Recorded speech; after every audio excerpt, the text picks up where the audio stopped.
Boa tarde, crianças, tudo bem com vocês? Então, hoje é a nossa aula da unidade 8 de Geografia, fazer a leitura com vocês, tá? Pra gente poder fazer essa atividade. Então, vamos lá. Os elementos da paisagem. O relevo. Passeando pelos municípios brasileiros, é possível perceber lugares altos e baixos, planos e acidentados, os que têm subidas e descidas. A essas diferentes formas de superfície terrestre damos o nome de relevo. As principais formas de relevo são os planaltos, as planícies, as montanhas e as cordilheiras. Planaltos são áreas que têm superfície irregular por causa da erosão, que é desgaste ou destruição dos terrenos. Apresentam altitudes acima do nível do mar e neles podem haver outras formas de relevo como serras e morros. Planícies são terrenos planos formados por acúmulo de sedimentos carregados pela água das chuvas ou pelo vento. As planícies também podem conter outras formas de relevo. Sedimento. O que é sedimento? Material originado de rochas destruídas que é transportado e depositado em porções de terra, rios, mares e em outros lugares. Aí, para a aula, vocês vão fazer da página 331 até a página 336. Da página 337 a 344 vai ser para casa, tá? Mas eu vou fazer a leitura do texto todo com vocês. Então, montanhas são grandes elevações do terreno, cordilheiras são conjunto de altas montanhas. Aí vocês vão fazer esse exercício que está aí. Página 333. A vegetação. Chamamos de vegetação um conjunto de espécies vegetais de uma região.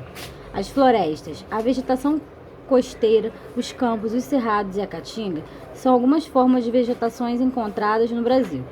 Nas florestas equatoriais e tropicais, há grande variedade de espécies de vegetais. A floresta amazônica, uma das mais importantes do mundo, é uma floresta equatorial.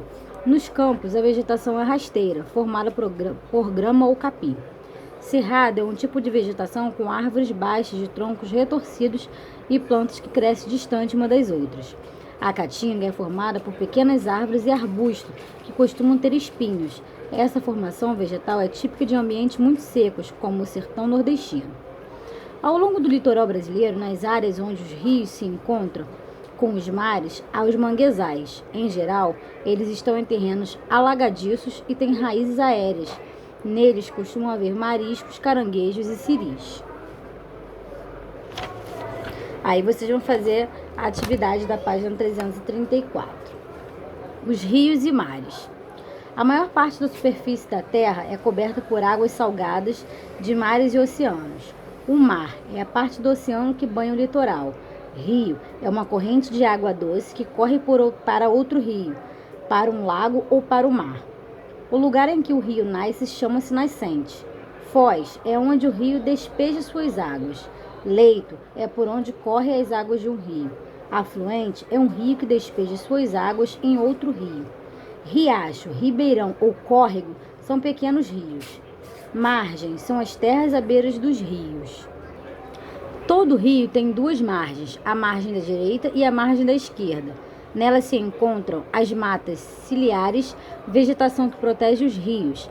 Para identificar as margens de um rio, é preciso ficar de costas para a nascente dele. À direita estará a margem da direita e à esquerda a margem da esquerda.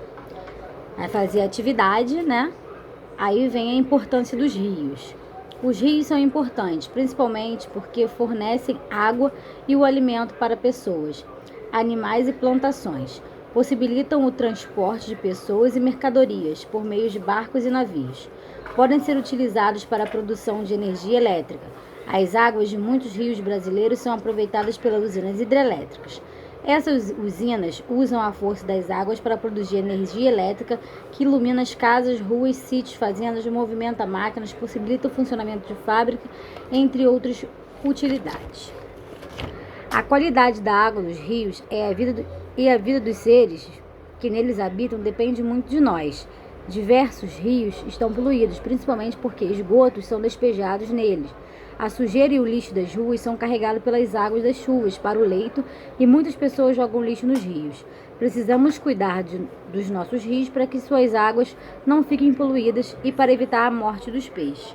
Aí vocês vão fazer a atividade da página 336. Agora o para casa, que é da página 337 em diante, eu vou ler. A manutenção da vida. Os recursos necessários para a manutenção da vida são seres humanos. São o sol, a água, o ar, o solo, as plantas e os animais. Sem o sol não havia vida na terra, porque as plantas precisam de luz para sobreviver. O sol também estimula a produção de vitaminas essenciais aos animais. A água é outro elemento essencial para espécies vivas. É possível encontrá-las em toda parte, nos rios, mares, lagos, no corpo humano e nos dos animais, nos vegetais, no solo e nos alimentos que consumimos. O ar é indispensável aos seres vivos, que necessitam dele para respirar. Do solo, extraímos grande parte dos recursos e alimentos que consumimos. Além disso, é sobre ele que construímos nossas moradias. A preservação das espécies animais é fundamental para o equilíbrio ecológico da Terra. Além disso, muitas espécies, inclusive os seres humanos, alimentam-se de animais e de produtos derivados deles, como leite e ovos. As plantas são nossa principal fonte de alimento. Elas fornecem também outros produtos que são utilizados como matéria-prima para a construção de moradia, confecção de vestimentas. Aí vocês vão fazer a atividade. Página 339. Os animais e as plantas. Os animais são muito úteis para os seres humanos, fornecem alimento, carne, leite e ovos, e matérias-primas como couro e a pele, utilizadas na fabricação de carteiras, bolsas, sapatos, cintos, entre outros. Animais como o cavalo e o boi também são usados como um meio de transporte. Outro exemplo é o bicho da seda, que fornece matéria-prima para fazer tecidos. As plantas são utilizadas como alimento pelas pessoas. Sua madeira é usada para a construção de moradias e na fabricação de móveis. Suas fibras são aproveitadas na confecção de roupas, entre outras utilidades. Muitos dos remédios e das bebidas que consumimos são feitos com matérias-primas de origem vegetal. Aí vamos fazer um pesquisando, tá? Vocês podem pesquisar na internet, botar no caderno. 3 tipos de plantas utilizadas como alimento para os seres humanos. 2 tipos de plantas utilizadas como matéria-prima para a produção de remédio. 2 espécies de árvores que fornecem madeira para utilizar em construção. Um animal que fornece lã. Um animal que produz mel. Então vocês vão responder. Aí depois tem a página 340, que vai ser do Relembrando, vamos fazer também. Conservação dos recursos naturais. O solo, assim como os outros recursos naturais, deve ser conservado, protegido e bem cuidado. Para deixar o solo rico em nutrientes e fértil, os agricultores o adubam, arejam, irrigam e drenam. A adubação é uma mistura de produtos químicos orgânicos à terra com a intenção de melhorar a qualidade do solo e torná-lo adequado para a plantação. Arejamento significa fazer com que o ar entre no solo. Nesse procedimento, que torna a terra fofa, costuma-se utilizar o arado, enxada ou pá. A técnica de irrigação é utilizada para fornecer água às plantas, e drenagem é o processo utilizado para retirar o excesso de água do solo. Os solos encharcados não servem para a plantação, porque a água em excesso apodrece as raízes e com o tempo a planta acaba morrendo. As florestas conservam o solo, renovam o ar, abrigam milhares de espécies vegetais e animais e trazem muitos outros benefícios aos seres vivos. Por isso é fundamental para a nossa sobrevivência que elas sejam preservadas, evitando-se queimadas e derrubadas de árvores. Toda vez que for necessário derrubar uma árvore, é preciso plantar outra em seu lugar. Isso chama-se reflorestamento. A água que consumimos deve ser limpa e tratada, para não prejudicar nossa saúde. Como já vimos, uma maneira de evitar a poluição das águas é não jogar lixo no mar, nos rios e nos lagos. O ar em que respiramos também deve ser puro. Para reduzir a poluição do ar é importante adotar algumas medidas. Fazer com que as fábricas usem filtros especiais nas chaminés para diminuir a emissão de fumaça, evitar o trânsito de veículos motorizados e, sempre que possível, optar por transportes públicos, plantar as árvores. Você já plantou uma árvore? Isso aqui vocês não fizeram ainda, então não tem como vocês responderem. Vocês podem passar para 343.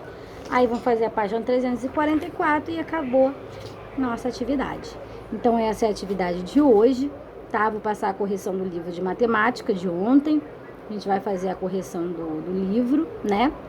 E vocês façam qualquer coisa, qualquer dificuldade na leitura, é só me chamar.